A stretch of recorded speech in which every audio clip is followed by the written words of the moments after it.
All right, guys, welcome back to the shack. Tonight, we're going to be going through the Roly Lasermatic MK2.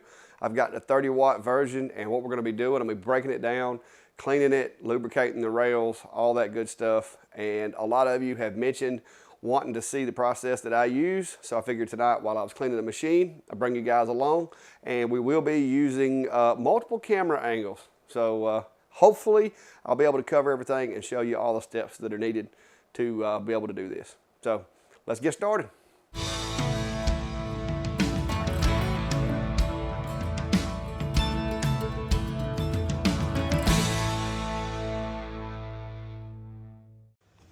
All right, guys, so as you can see, got my machine's pretty nasty. I've been doing a lot of cutting boards on it here lately.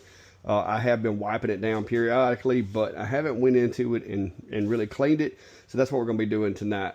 Now, the Lasermatic's a little different because the module is trapped inside here. So we're going to have to take a step to take the module loose from the Z-axis to be able to get that off and really manipulate it to be able to get it good and clean. All right, so one thing you're going to need, guys, 2.5 millimeter Allen wrench or screwdriver. The one that came with the machine will also work, but what I'm going to do first is I'm going to start by taking off the air line and just pulling gently right here and then pull that out and lay it to the side. Now, you're going to have two screws. You got one on this side and one on this side. Now, this one's a little difficult to get to because of the way the elbow is, but if you get your screwdriver in there in just the right angle, you can get enough on it to get that guy loose. All right, the next is going to be this guy right here, right behind the module. I'm going to go ahead and take this one out. Now, I will tell you, these screws are probably going to drop down through the honeycomb into the bottom of the machine, but at least you'll know where they are when you're ready to put it back together. Now, we've also got to make sure we unplug the module right here before we take it loose. I would rock it up and down gently, pulling, just to make sure you don't pull anything loose, and try to hold it by this plastic piece. Don't pull by the wires.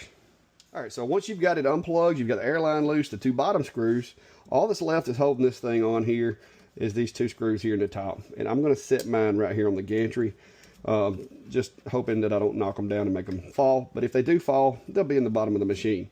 Now, make sure you got a hand on it when you take this last screw out because it comes loose. Now you've got the module off, and you can see mine's pretty dirty. So we're going to move over to the table and disassemble this and do some more cleaning. One thing that you're going to want to do, I don't have any of my wooden sticks in here with me. Trap the fan so that the fan can't spin. And I usually take just compressed air with my air hose.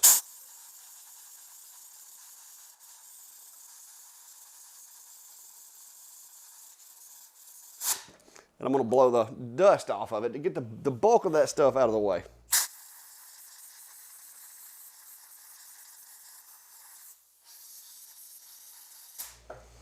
All right, so now that we've got most of the dust off of it, now I've got to take some covers loose so we can get in there and do some cleaning. All right, right here, to be able to take this piece off of the top, you're going to want to release these screws here.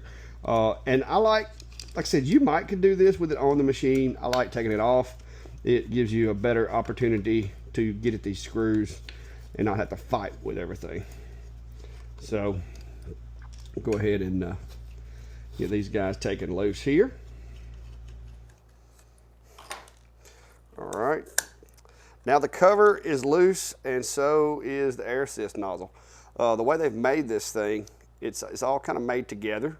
And that's the reason I'm still running this cover. I know I usually take these off, but with the Lasermatic, it stays on. So guys, I've been running this machine really hard, and you can look inside there. I hope you can see that angle. There's not a whole lot of debris up in there. The lens, I can't see any marks on the lens or anything. And I've been running this guy pretty hard. Doesn't look like there's anything on there to speak of. I really don't even want to touch the lens, to be honest with you. It's not smoked up, but I'm going to go ahead just as a precaution and do that. So guys, here's my handy dandy Q-tips, and yes, you can get lens safe Q-tips and you can get other more expensive cleaning agents and all that, but all I use, and this is 91% rubbing alcohol. You want the more pure rubbing alcohol that you can get. The only downside to using rubbing alcohol that's not 91%, is not 100% or at least close, is the lower the percentage, the more you're going to have, like say, distilled water as a filler. So if you're going to use this as a cleaning agent, it's not a bad idea to wait a while before you power the machine up, in case there's any moisture kind of lingering around from that 9% of the solution that was actually water. Alcohol itself will evaporate. Water, not so much. It will, but it takes a lot longer. So I'm just going to clean in here and see. Yeah, not any debris, guys. I'm impressed with the air assist setup. You'll notice there's an O-ring, a green O-ring right there. You'll notice there's a green O-ring right there. I think that little bit of engineering right there is what's contributing to a lot of the dust and stuff staying away from the lens, as well as this little shroud that Roly Automation puts on this machine, because that is using the fan, keeping the fan exhaust kind of blowing away any kind of debris that could be trying to work its way up into the module. So that's pretty cool. All right, so I'm just going to dry it with the other end of the cotton swab here. Make sure that I got everything cleaned out of there. But like I said, no debris that I can see. It looks about the same as it did when I started cleaning it, so that's a good thing. A lot of times the Q-tip will be, the end of that Q-tip will be dirty from some of the other machines, but in this case, Q-tip's still clean. So that's a good sign. I like seeing that, because what that tells me is this machine's not going to be one that I got to baby and constantly clean. Through the engineering and the way they've built it, it's running relatively clean. The bulk of the dirt and dinginess is external, which I'm not really concerned about.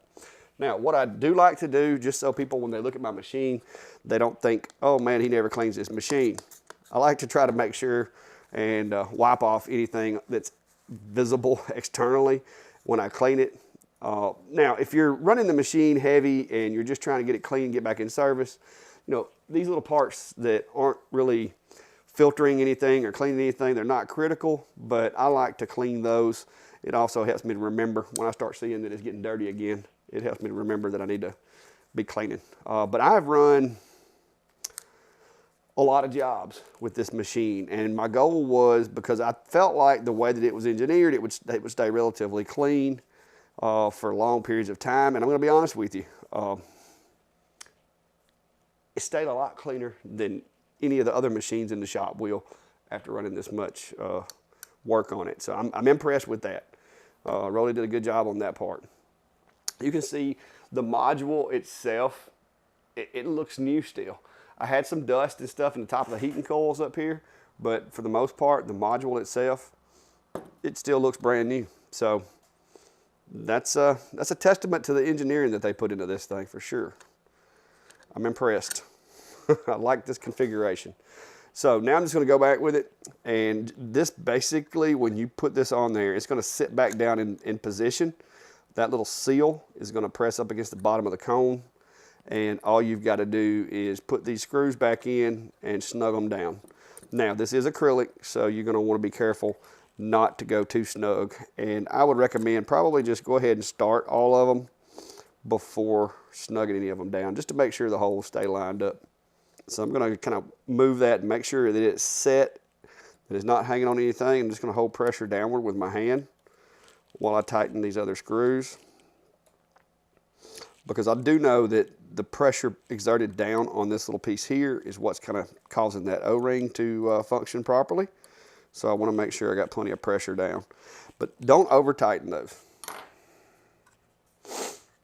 All right, so that end of the module is cleaned, it's ready to go. What I'm going to do now is I'm just going to take a peek in here. I don't like messing around inside the cooling fans a whole lot, but since I've had this machine for a while and I've been running it, I'm kind of curious to see what kind of debris we've got built up in here.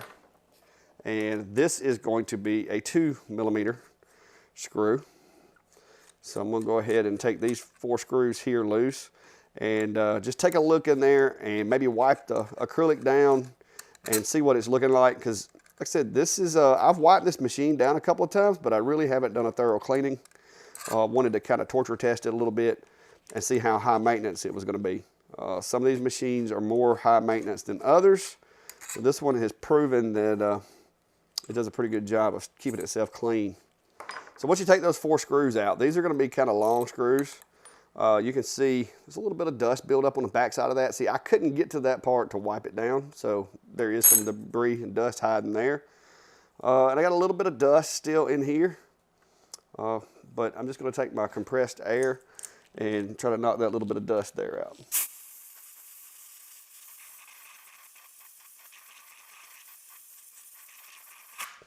Now, because of the way this is built, the air shouldn't be getting back up in here on my lens. But it's not a bad idea if you want to do this first to avoid the possibility that it could get back up on the lens. So I'm going to take this fan and I'm going to hold it and clean it too. So I'm just going to hold the back side of the blade so that it doesn't spin.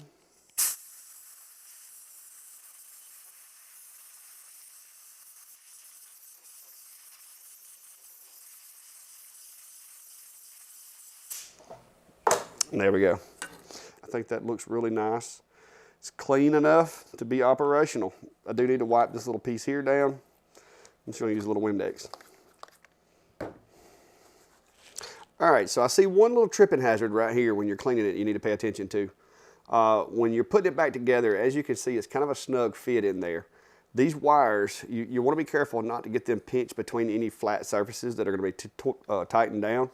So it appears to me the best way to do that is going to be to kind of push them down inside here.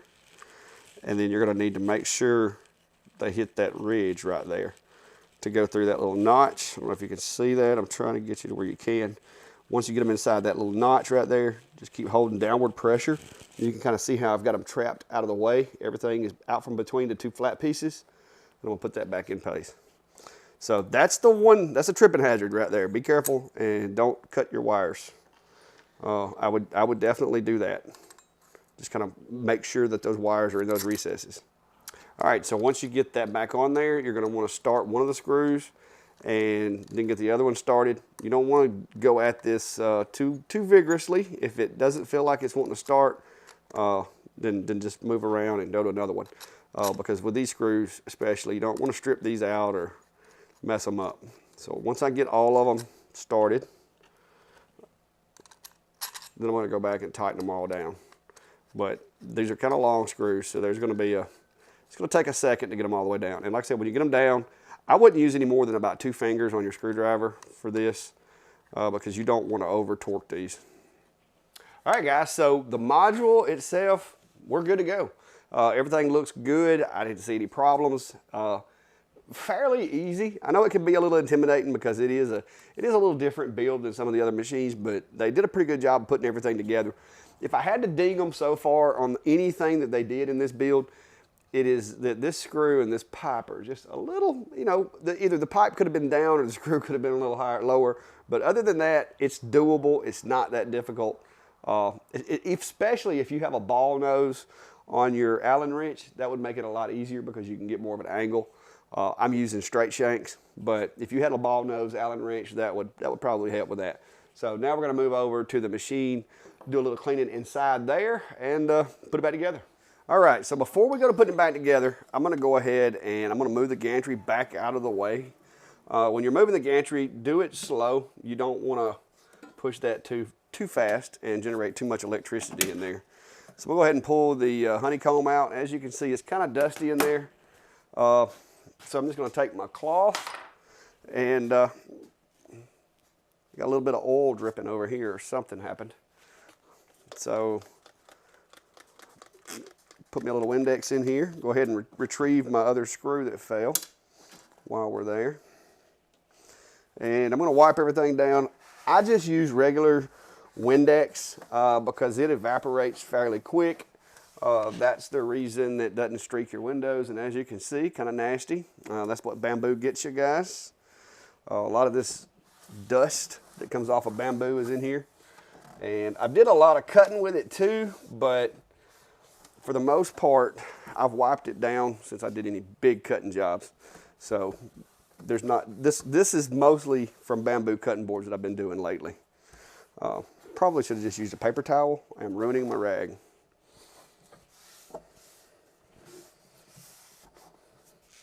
But as you can see, a lot of gunk. So you need to wipe these things down pretty regular. So I'm gonna break out my blue shop rags here. Keep from using up all my staining rags. So I'm gonna go over it one more time since I got the bulk of the yucky stuff off of it. And like I said, you can use whatever you want to. Some folks use different cleaners. I use Windex, and I have used Windex on all of my machines since I've had them, and I've never had any kind of problems. Now, I would not spray it directly on any kind of electrical, like electronic components. This is simply for cleaning the metals, cleaning the acrylic, stuff like that. Do not spray this on any kind of circuit boards. That's a no-no. You do not want to spray anything that contains water directly on a circuit board.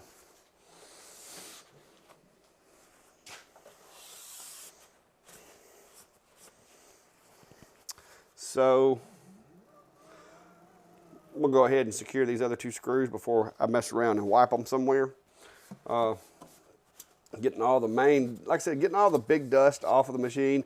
This is a tool, it is in my shop. It's not gonna be perfectly clean, but I like to go through and just make sure it is as clean as it needs to be at least. Generally, I'll wipe these rails and just try to make sure if there's any grit and stuff like that hiding in those rails. I just recently wiped these. So what I do is I kind of just take the rag and pinch that rail and just slide the rag back and forth along the rail. And doing so, what you'll end up doing is you'll kind of pull that dirt and stuff out of those rails. You could use a brush, you could use whatever. I've had pretty good luck with them, with just pinching it between the rag and wiping like so. Now, mostly all of that's done. The one thing that I did forget to do, I meant to wipe off the fan there. I just recently hit it with the air hose, so it shouldn't need much attention. All right, so I've got all of that done, guys. Now for a little lubrication for those rails. And this is what I've been using for a while now. It works pretty well. It's 3-in-1 oil. It's basically like a sewing machine hinge, just general purpose oil. It's a thin oil, so it's not going to trap a lot of sawdust or anything like that. But you're going to want to make sure that you get it on all of your linear rails. Then I'm just going to get me a little corner off of this rag that I used here and kind of make myself a little pad to use. And I'm just going to kind of wipe it in on those rails. The top of the Y-axis rails are a little hard to get to because of these little covers. But if you start at the back and kind of put your rag underneath that rail, you can kind of go that way. And then once you get that part, go to the back, kind of put your little pad underneath the top, and you can do the same thing there. And it'll clean and lubricate all at the same time. Short of disassembling the machine, you just kind of have to work around the drag chains. And the way I work around these drag chains is I'll take my little rag, and you can see that was not too terrible. But I'll take my little rag here, and let me put some more oil on that one. I'll take my little rag and fold it up, and I come in back here in the back, kind of push it up above the linear rail, drag it toward the front until you get to the drag chain. Once you hit that drag chain, you're kind of done there. And you can see I got a little dirt, little debris. Push the gantry to the rear, and then I come in from up here in the front and I do the same thing. I go back to where, as far as I can go. And that's how you get around those drag chains. Just make sure that you give a good cleaning to the top and the bottom. Like I said, the tops are a little hard to get to because of the drag chains. The bottoms are easier. But got those wiped down with a little machine oil, and we're good to go. All right, so now that we got her cleaned up really nice, go ahead and put everything back together. Just gonna pull the gantry back over here into the middle of the work area so I can kind of have room to work. Gonna need some screws and a screwdriver, 2.5 millimeter. Going back with it, guys, same process, just reverse. Basically, I find it easiest to line up the top two, and then when the bottom kind of hinges over like that, those holes will line themselves up. These tiny screws. The only real way I know they could have made this easier would have been to use thumb screws here. But no more than you have to clean this thing. I don't think it's that big of a problem. But once you get the 2 top screws in, then I like to go ahead and plug everything up as far as the module goes and work my way toward the bottom and then come back up the other side with the air assist. Like I said, be careful not to over tighten. This one's a little tricky. Like I said, that one's a little tricky to get to. That's the one complaint I have with the layout, but it's not a big deal. All right.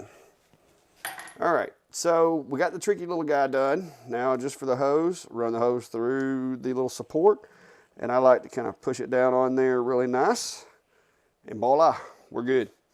Module back to the rear, and I'm going to reinsert my honeycomb.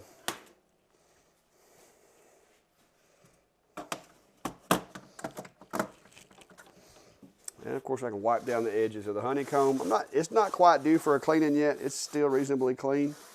So we're going to keep rocking with that. But there you go, guys. And of course, Windex to the acrylics if you need or if you want. And the outside. All right, so that wraps it up, guys. It's that simple. 2 things that I will say to Roly Automation for the way they've got the Lasermatic set up. One, they've got it set up to where it stays relatively clean, using the fan to kind of keep all that dust and stuff blown out by having those multiple smaller openings in the bottom, which maintains positive pressure out the bottom of that module. That's why you didn't see a whole lot of dust on the underside of it as you do with some of the other machines. So if anybody complains about how noisy the machine is, then keep in mind that fan constantly running is one of the reasons that my machine stayed so clean for so long through so many jobs. So another thing that they've did is they've made it really easy to maintenance it and clean it. You don't have a set screw to take off to get the air hose, the cone off of it. It's just those 4 screws. You only have to have 2 Allen wrenches, a 2.5 and a 2mm wrench to completely maintenance the module on the machine. And as you can see, the only 2 pitfalls that I saw is be careful with that back right screw because it is kind of obstructed slightly by that line coming from the air assist. And watch out if you take the fan off, watch out putting it back together and do not pinch those wires between the fan and the chassis of the module because there's some edges that come all the way up to the bottom of that module where the fan sits. And if you get those wires in there and you tighten that, there's potential it could cut the fan wires, which it looked like it'd be an easy enough fix, but who wants to do that if you can prevent it, right? So, but I hope this helps, guys. A lot of people have been reaching out to me and asking me how I went about cleaning it. And again, there are other ways, there are other methods, there's other oils. This is what I've started using, especially with the linear rails. It seems to be doing a good job for me. It's not that thick. I don't put a lot of it on there, so it doesn't collect a lot of that dust. And the machines seem to run cleaner on the linear rails than using the lithium grease or the ping shing stuff that you get. This stuff doesn't seem to trap as much dust. So until next time, I hope the video helps. If you like the channel, like the content, be sure to hit the subscribe button. And I will drop a link down below to Amazon where you can find this stuff here. It's relatively affordable. So till next time, guys, be safe and have a good day.